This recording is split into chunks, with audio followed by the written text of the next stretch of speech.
Salutations, tubers. Welcome back to the layout. This time we shall be doing a bit of a product review here. We have the Lionchief 440 steam locomotive. Basically is a modern reissue of the 440 general type steam locomotive that's been available for many years, all the way back to the post-war era. This time fitted out with Lionchief and offered as a separate sale item in two realistic versions. There have been Lionchief 440s made available before, but they've usually been tied in with sets. The Disney Frozen set, the Halloween set, the Toy Story set, that sort of thing. Well, this time around, Lionel has decided to offer it in two realistic, quote-unquote, road names. We've got the Western and Atlantic number 3, the General, which is the famous locomotive from the Civil War Great Locomotive Chase in 1862. It's basically this locomotive, but with the prototypical paint. This one's a 440 I've had for a while now. This is the Lone Ranger conventional locomotive. And anyway, the other version was this, the Pennsylvania Railroad Black with a stovepipe chimney. I decided to get this one instead of the Western and Atlantic, mainly because it was so different to the other 440 I have, and I guess I'm a bit of a sucker for the whole black and brass aesthetic. Always had a thing for 19th century steam locomotives, so this is right up my alley.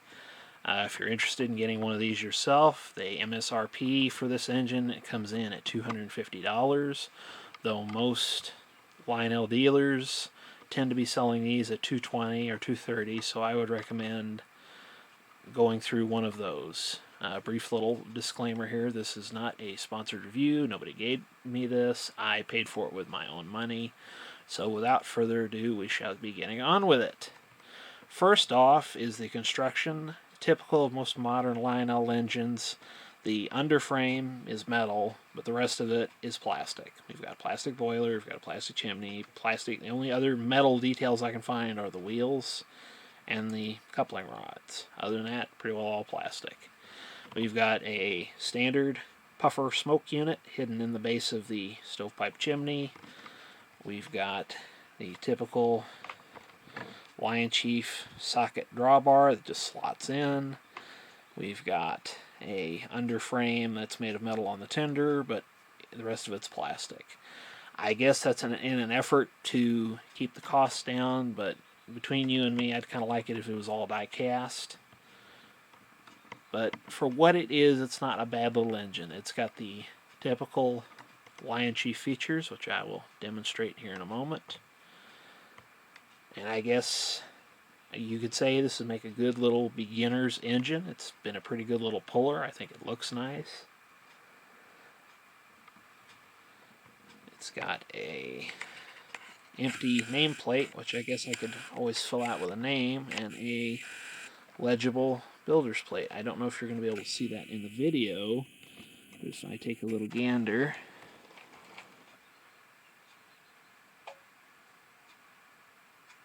it says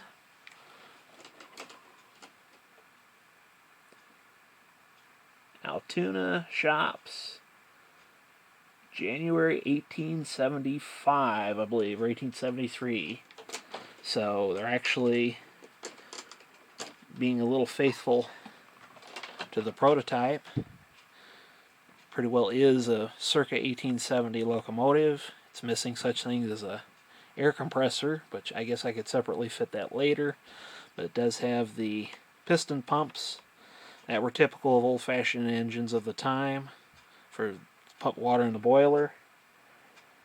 All in all, a decent little model, good little beginner's engine. Only other thing, I would like it if they maybe put brass on the whistle up here, but that's something you can always do yourself with a little gold paint. So I guess without further ado, we'll take a brief break to get the power going, and then we'll show the locomotive in operation. So we'll be back in a sec. Okay, now we're back. I've got the layout power source hooked in, and as we turn up the power, well, put a couple drops of smoke fluid in first, I suppose, because I'd like to demonstrate how the smoker works.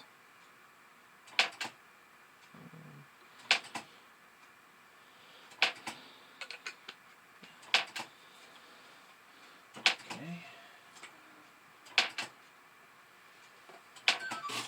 And typical as many other Lionchief locomotives, it's going to flash the headlight and chirp at you until it finds a source, either through the Lionchief phone app or the included controller. For this time around, I shall be doing the controller, as most of the functionality is exactly the same. On the box it says it has the ability to do the custom voice broadcasts, but I haven't been able to do it, so no real point. So here we go.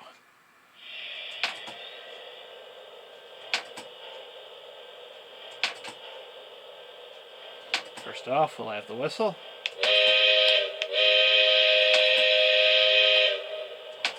And I will say I have adjusted the pitch on this whistle through the app. One neat little thing I think about the app functionality is that if you make any changes to the pitch of the sound or the volume, it will be retained after you shut down the locomotive. And even if you switch over to using the app again, all the changes you have will be maintained. So, worth having the app at the very least to change the pitch of the whistle and hear on the bell.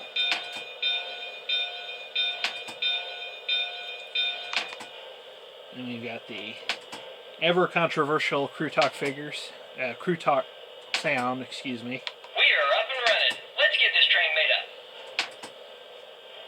It's about time to head out. Are we clear to pull? Fairly generic. I guess you couldn't really put too many bits of Crew Talk since this is an earlier style of locomotive, but I'm glad they gave it something that wasn't quite so kiddie as some of the other Lionchief locomotives I've seen. It's fairly decent. I have fun with it. So we'll trigger the manual coupler on the back and we'll back over and collect our train. Go for a little run.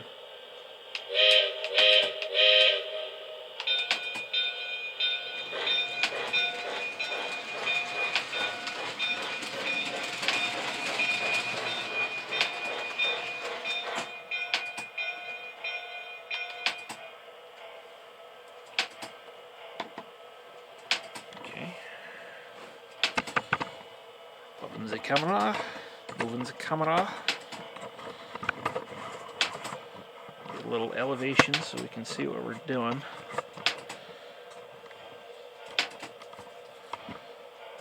Okay. And do it. Oop. Eyeball.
So there we have it, folks.